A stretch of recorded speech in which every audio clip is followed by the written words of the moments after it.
Hi guys, I hope you all are doing well and preparing for your examination. So today we will study the topic rearrangement.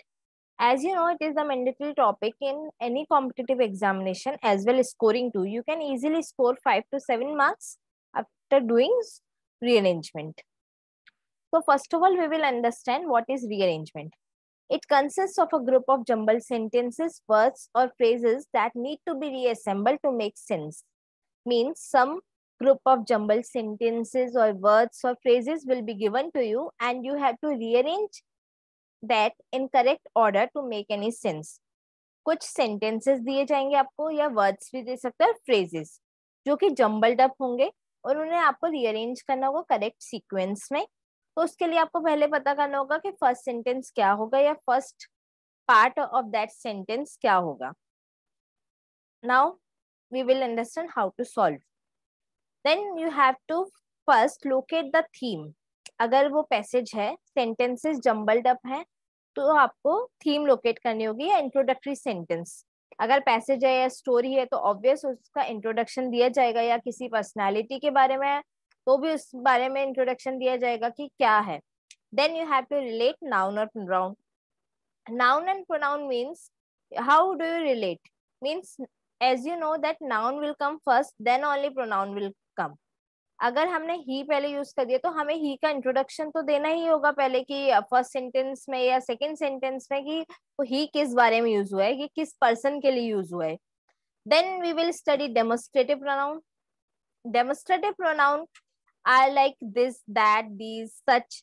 तो जब भी हम demonstrative pronoun use करते हैं means उस चीज का इंट्रोडक्शन हम पहले ही दे चुके होते हैं. तो डेमोस्ट्रेटिव प्रोनाउन एकदम से स्टार्टिंग में यूज नहीं कर सकते without any introduction. Like if I say that I can not solve this question, तो दिस क्वेश्चन मींस उस पर्टिकुलर क्वेश्चन को मैं सॉल्व नहीं कर सकती, वो क्वेश्चन मैंने ऑलरेडी इंट्रोड्यूस कर चुका है. Then you have to learn the most important elimination method.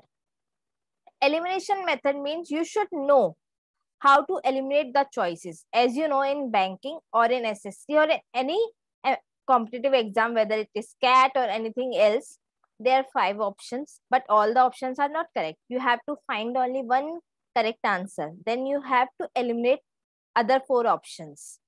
So this is an elimination method. And most important, for solving the rearrangement, you have to improve your reading skills. When you improve your reading skills, it will help you in reading comprehension as well, rearrangement too. It will increase your understanding ability and then grammar, which plays an important role in any exam. You should improve your grammar. Now, first question is given that some sentences are given, as you can see, but that are not in proper sequence. So you have to rearrange and make a meaningful paragraph. So पहले हमने क्या पढ़ा था, हम introductory sentence देखेंगे. अच्छा, कई students ये मिस्टेक जरूर करते हैं कि वो इतना इजी समझ लेते हैं रीअरेंजमेंट को कि हमने फर्स्ट सेंटेंस निकाल लिया और लास्ट सेंटेंस निकाल लिया और बस खत्म, हमने ऑप्शंस में देखा करेक्ट है. नहीं, ऐसा इतना इजी नहीं होता है. हमें इंट्रोडक्टरी सेंटेंस देखना होता है, फिर हमें पेयर्स बनाने होते हैं, जैसा कि हमें नाउन एंड प्रोनाउन में पढ़ा, डेमोस्ट्रेटिव प्रोनाउन पढ़े, और हमें पेयर्स कंजक्शंस का यूज करना होता है. लाइक फर्स्ट सेंटेंस अगर हम पढ़े, दे have a powerful voice. First word से ही आप समझ गए होंगे कि फर्स्ट सेंटेंस नहीं हो सकता, बिकॉज दे का इंट्रोडक्शन हमें देना होगा पहले. Then they are unique human beings, ये भी नहीं हो सकता बिकॉज अगेन दे. अब ये तो देख लिया आपने कि नाउन पहले आएगा, प्रोनाउन बाद में आएगा, लेकिन प्रोनाउन अगर दोनों दिए हैं तो कौन सा पहले आएगा कौन सा बाद में आएगा वो अभी हम पढ़ेंगे. Then sentence set in new ways to align around consumers like never before. ये सेंटेंस इनकम्प्लीट है. In new ways, in what ways, इसके पहले आपको कुछ बताना होगा. Then hence is used for result, conclusion. तो ऑब्वियस इसके पहले सेंटेंसेस आएंगे, then only we can use hence. Now अब हमारे पास लास्ट सेंटेंस बचा. In the connected world consumers are no longer brand ledgers. Consumers are no longer brand ledgers means आज के वर्ल्ड में कंज्यूमर एक ब्रांड पे नहीं टिका हुआ है. अगर आपको शूज लेने हैं तो आप बाटा का भी ट्राई करेंगे, नाइक का भी ट्राई करेंगे. तो ये फर्स्ट सेंटेंस हमारा हो सकता है. पहले हम ऑप्शंस नहीं देख रहे हैं, अभी हम ये सीखेंगे कि रीअरेंजमेंट करना कैसे है, उसके बाद हम ऑप्शंस देखेंगे.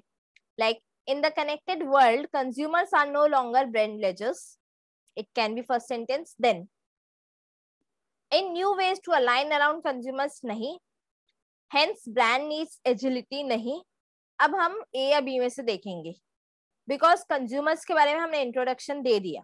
तो दे जो है वो कंज्यूमर्स के लिए यूज हो रहा है.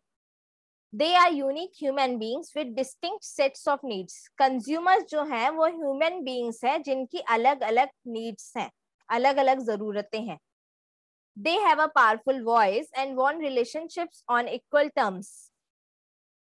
उनकी पावरफुल वॉइस है और रिलेशनशिप्स वो बनाना चाहते हैं इक्वल टर्म्स से, मतलब हर ब्रांड के साथ वो इक्वली रिलेशनशिप्स बनाना चाहते हैं. तो ऑब्वियस सेकंड सेंटेंस हमारा होगा बी. पहले हम ह्यूमन बींग्स के बारे में बताएंगे कि उनकी जरूरतें कैसे हैं, फिर उसके बाद a that they have a powerful voice, उनकी पावरफुल वॉइस है और रिलेशनशिप्स बनाना चाहते हैं हर ब्रांड्स के साथ एक इक्वल टर्म्स पे. In new ways to align around consumers like never before. No. Then we will see D sentence. Hence brands need agility in connecting with employees. अब जब consumers कनेक्टिंग बनाना चाहते हैं, रिलेशनशिप बनाना चाहते हैं ब्रांड के साथ, तो ब्रांड्स को भी कुछ करना होगा. तो brands needs agility in connecting with employees. Employee के साथ कनेक्ट होने के लिए पार्टनर्स एंड प्रोडक्ट्स. ब्रांड को ऐसा कुछ प्रोडक्ट्स प्रिपेयर करना होगा जो कंज्यूमर्स कनेक्ट हो. देन अब last in new ways to align around consumers like never before. और जैसा कि मैंने कहा कि ब्रांड्स को ऐसा कुछ करना होगा जो उन्होंने पहले कभी नहीं किया होगा कंज्यूमर्स को अपनी तरफ अट्रैक्ट करने के लिए. ये हो गया rearrangement. That in the connected world consumers are no longer brand ledgers. They are unique human beings with distinct sets of needs. They have a powerful voice and want relationships on equal terms. Hence, brands need agility in connecting with employees, partners, and products in new ways to align around consumers like never before. ये हमारा rearrangement solve हो गया. अब elimination method देखेंगे. Elimination method क्या होता है? देखो, जैसे हमने देखा कि ए सेंटेंस जो है दे, ए सेंटेंस फर्स्ट सेंटेंस नहीं हो सकता बिकॉज दे यूज हो रहा है. तो अब हम ऑप्शंस में देखेंगे कि ए सेंटेंस कहाँ कहाँ है. सेकंड चॉइस जो है उसमें ए है, फोर्थ में है, तो सेकंड और फोर्थ को हम एलिमिनेट कर देंगे. फिर हमने देखा बी, बी भी नहीं है. अब बी का है फिफ्थ, तो फिफ्थ भी आपका एलिमिनेट हो गया. मीन्स सेकंड, फोर्थ और फिफ्थ तो आपका एलिमिनेट हो गया है. तो आपके पास दो चॉइस बची, फर्स्ट एंड थर्ड. तो समटाइम्स इट हैपन्स कि जैसे हमने देखा फर्स्ट सेंटेंस जो ई है वो बाकी ऑप्शंस में भी रहता है, इसलिए एलिमिनेशन मेथड आपका जरूरी हो जाता है कि आपको जो ऑप्शंस करेक्ट नहीं लग रहे हैं उनको हटाते जाओ. तो आपके पास चॉइसेस जब कम बचेंगे तो it will be easy for you to select the correct answer. I hope you understood. Now moving to the next example.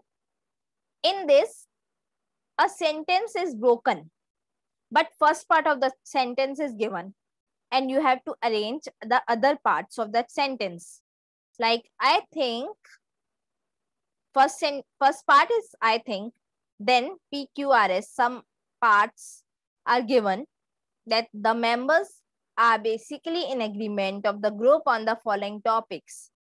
I think, यहां से हम समझ पा रहे हैं कि I think के बाद आर बेसिकली नहीं होगा, ऑफ द ग्रुप भी नहीं हो सकता, ऑन द फॉलोइंग पॉइंट्स भी नहीं हो सकता, क्योंकि कौन एग्री है.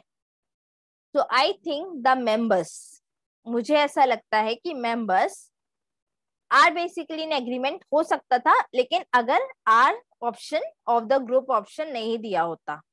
तो I think the members of the group on the following points नहीं. तो मेंबर्स ऑफ द ग्रुप, उसके बाद आएगी वर्ब. यहाँ पे आपका ग्रामेटिकली टेस्ट होगा कि हमें सब्जेक्ट वर्ब एग्रीमेंट सीखना होगा. I think the members of the group are basically in agreement on the following points. तो करेक्ट सीक्वेंस बन गया आपका PRQS, C option is your correct answer.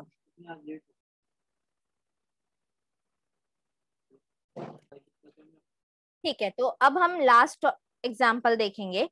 इसमें भी सेंटेंस को स्प्लिट किया गया है 4 पार्ट्स में, बट इसमें आपको first part of the sentence नहीं दिया है. नाउ हम एक एक करके सारे पार्ट्स पढ़ेंगे, फिर हम ऑप्शंस देखेंगे. Supported by soft term loans to supply the raw material worth ₹5 lakh. तो सॉफ्ट टर्म लोन्स का सप्लाई हो रहा है, ये समझ में आ गया है.